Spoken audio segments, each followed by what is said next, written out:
સવાલ થાય અને વધુ એક વખત પાટણના સિદ્ધપુરમાં એક ફેક્ટરીમાંથી નકલી તેલનો મોટી માત્રામાં જથ્થો ઝડપી પાડવામાં આવ્યો છે. એક એવો જથ્થો કે જે લોકોના આરોગ્ય સાથે ચેડા કરતો હતો અને આખો આ ખતરનાક ખેલ ઝડપાયો છે.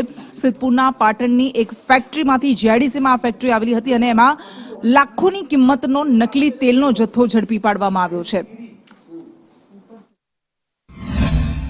બાકી અને સચોટ બાતમી મળેલ કે સિદ્ધપુર જીઆઈડીસીના પ્લોટ નંબર 133, 134, 135માં કે જ્યાં જે મેટ્રો ફૂડની ફેક્ટરી આવેલ છે એમાં કેટલોક શંકાસ્પદ ભેળસેળયુક્ત તેલનો જથ્થો છે અને સગે વગે કરવાની તૈયારીમાં છે.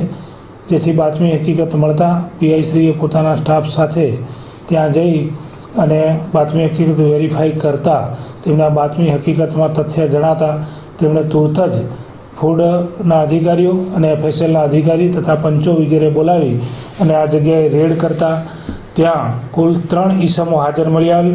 સિદ્ધપુર જીઆઈડીસીના પ્લોટ નંબર 133, 34 અને 35ના અંદર એક શંકાસ્પદ તેલની ફેક્ટરી ચાલી રહી છે, જેની બાતમી પાટણ એસઓજીને મળી હતી અને પાટણ એસઓજી દ્વારા સર્ચ ઓપરેશન કરીને રેડ કરવામાં આવી હતી. સમગ્ર રાત સુધી આ ઓપરેશન ચાલ્યું હતું અને જ્યાં આગળ હું કેમેરામેનને કહીશ કે દ્રશ્યો બતાવે. અત્યારે તો જે આ ફેક્ટરી છે તે ફેક્ટરીને સીલ મારી દેવામાં આવ્યું હતું, પરંતુ જ્યારે આ અંદરના દ્રશ્યો દેખીને ક્યાંક ને ક્યાંક એક હોશ ઉડી જાય તેવા દ્રશ્યો છે. કારણ કે કહી શકાય તો 5 વર્ષથી પણ વધારે સમયથી આ ફેક્ટરી ધમધમતી હતી, જેમાં અલગ અલગ બ્રાન્ડના જે શંકાસ્પદ તેલ છે તે તેલ બનાવવામાં આવતા હતા. ટાંકું છે, હજારો લીટરનું આ ટાંકું છે, જે ટાંકાના અંદર જે કાચું તેલ છે, જે કાચું તેલ સૌથી પ્રથમ તો અહીંયા લાવવામાં આવે છે. તે કાચું તેલ અહીંયા લાવીને અંદરની જે નાની નાની ટાંકીઓ છે તે ટાંકીઓના અંદર રિફાઇન કરીને તેને પછી 1 લીટરથી લઈને 15 લીટર સુધીના અલગ અલગ પેકિંગમાં મૂકી દેવામાં આવે છે. જિલ્લો અત્યારે નકલી ચીજો બનાવવામાં અવ્વલ આવી રહ્યો છે અને જેના